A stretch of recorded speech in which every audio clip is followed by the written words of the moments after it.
vardas yra Mariko. Kai visa tai atsitiko, aš buvau namuose.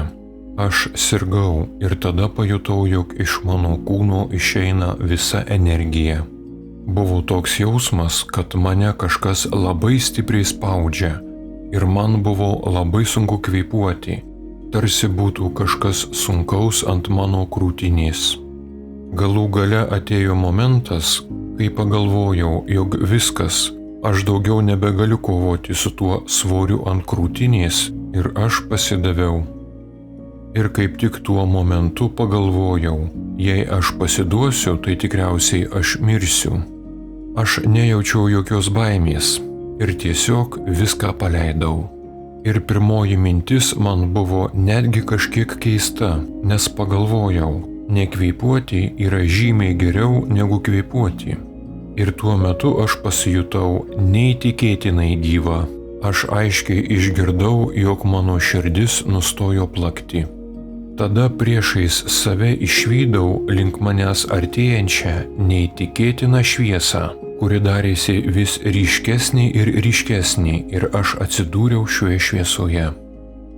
Netikėtai prisiminiau, jog aš anksčiau tikrai buvau šioje šviesoje ir joje aš buvau visada. Ji buvo labai stipri, tarsi tūkstančiai saulių šviestų į mane, tačiau ji neakino manęs ir ji buvo labai maloni. Ši šviesa man buvo labai pažįstama. Jausmas buvo toks, jog aš buvau visai pamiršusi apie šią šviesą, jog tarsi ilgai nesimatėme ir štai dabar vėl susitikome. Aš visiškai pasidaviau šiai šviesai, jausdama neįtikėtiną besąlygišką meilę. Tuo metu aš buvau virš savo kūno, savo kambaryje, bet ir mačiau savo vyrą virtuvėje man darantį arbatos. Tuomet aš buvau stipriai peršalusi ir sunkiai sirgau. Aš supratau, kad mano vyrui viskas bus gerai, kad jis su viskuo gyvenime susitvarkys. Aš pamačiau jo ateitį, kad jis vėl susituoks, turės vaikų bei gyvens meilėje. Tada aš prisiminiau savo tėvus ir pajutau jiems didžiulę meilę bei dėkingumą. Žinojau, jog tuoj pereisiu į anapus ir manęs jau nebebus žemėje. Tačiau tas atsisveikinimas su tėvais man nebuvo kažkoks liūdnas. Tai buvo prisiminimai apie juos, pilni meilės bei dėkingumo. Po to pamačiau kažkokią būtybę, kuri man padėjo pereiti į anapus. Tada prasidėjo mano gyvenimo peržiūra. Tai buvo nuostabus procesas, kuriame mačiau momentus bei akimirkas iš savo gyvenimo, kai man reikėjo priimti sprendimus ir tai buvo svarbiausi momentai mano gyvenime. Ir aš iš naujo išgyvenau visas tas akimirkas. Tai buvo mano sprendimai padaryti iš širdies ir taip pat buvo poelgiai dėl mano ego. Pirmąjį man parodyta dėl mano ego, kurį atsimenu, tai buvo iš mano vaikystės, kai lankiau vaikų darželį. Aš tada buvau labai nemaloni savo draugiai ir tuo momentu aš pajutau ne tik savo emocijas, bet tuo pačiu ir tos mergaitės emocijas, tarsi būdama jos kūne. Ir tuo pačiu aš jaučiau ir save, ir ją. Aiškiai jaučiau, jog aš esu ji ir tuo pačiu, jog aš esu dieviška būtybė, kuri žiūri į viską objektyviai iš aukščiau. Aš iš karto buvau trijose būtybėse ir tą situaciją aš išgyvenau objektyviai. Supratau, jog tai buvo mano pirmas atvejis gyvenime, kai aš pasirinkau būti tyčia nemalone kitam. Ir tas momentas man buvo tikrai labai sunkus.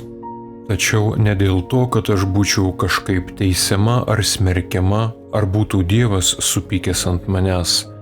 Ten nebuvo jokio teismo. Visas teismas, visas situacijos vertinimas kilo tik iš manęs. Aš buvau tikrai sukrėsta ir pati savo sakiau, kągi tu darai, sustok, nedaryk to. Aš jaučiau stiprų gailestį bei skausmą. nes jaučiau taip pat ir kitos mergaitės skausmą. Po to man parodė mano gyvenimo momentus, kai sprendimus padariau iš širdies ir pajutau tiek daug džiaugsmo bei meilės.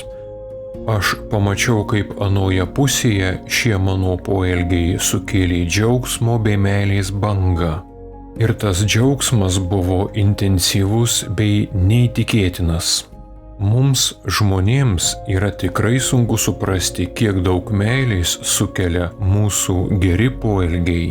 Ir aš supratau, jog tie geri džiaugsmo bei meilės momentai yra kažkokia nuostabi dovana mums, nes tuo metu tu gyveni būtent taip, kaip ir reikia iš tikrųjų. Tada tu esi toks, koks esi iš tikrųjų. Ir aš supratau, jog tai buvo didžiulė dovana man, nes aš galėjau pamatyti ir suvokti tą visą džiaugsmą, kurį aš suteikiau kitiems. Po gyvenimo peržiūros patekau į kitą erdvę, kuri buvo labai tamsi. Buvo visiška tyla. Ten pamačiau 4 būtybės, kurios mane tarsi pripildė kažkokią man reikalingą informaciją, kažkokiomis žiniomis, kurios kažkada man bus reikalingos. Kai gavau tas žinias, man iš karto tapo aišku ir aš suvokiau, kas aš esu. Tada aš pajutau, jog esu visiškoje vienybėje su viskuo, su meile, su amžinybe, su džiaugsmu ir toje būsenoje aš buvau labai ilgai, nors anapus laikas neturi jokios reikšmės, ten laiko nėra.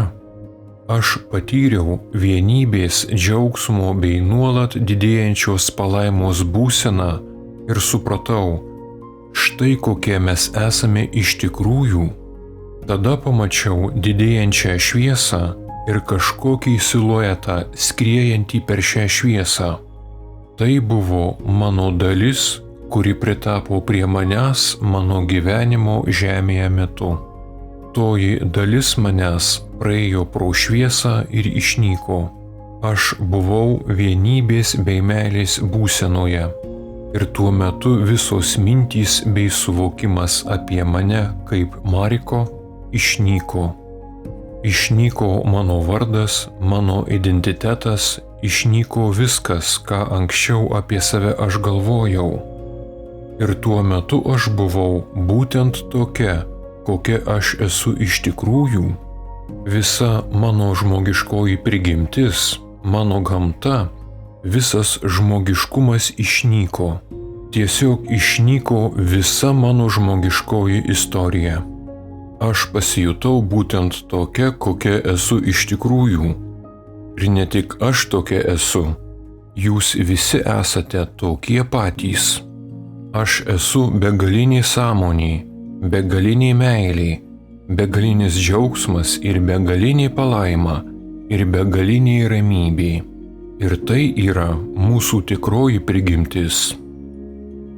Aš prisimenu, kai aš galvojau, jog esu meilė, esu džiaugsmas, kaipgi aš galėjau galvoti, kad esu tik kažkokia moteris Mariko. Tada tarsi banga mane pasiekė mintis, kuri pasakė, dar neatėjo laikas, tu turi grįžti. Ir tuo metu aš pagalvojau, aš esu begalinė meilė, begalinis džiaugsmas, begalinė sąmonė ir vienybė su viskuo. Ir ką? Grįžti? Į kur grįžti? Ne, tikrai aš į niekur negrįšiu. Tada išgirdau balsą. Dar neatėjo laikas. Tau reikia grįžti atgal. Pasakiau, kad ne, tikrai ne, jokių būdų. Aš būsiu čia ir iš viso, į kur aš grįšiu? Apie ką jūs kalbate? Aš juk pamiršau apie save kaip Mariko. Ir tada man davė suprasti ir pasakė, kiekvienas žmogus turi tam tikrą nustatytą laiką, kada jis gali išeiti iš žemiško pasaulio ir nereikėtų išeiti prieš laiką arba po numatyto laiko. Taigi dar nėra tavo laikas. Tau reikia grįžti atgal ir padėti kitiems. Prisimink, kas tu esi, grįžk atgal. Ir tai nebuvo vien paprasti žodžiai.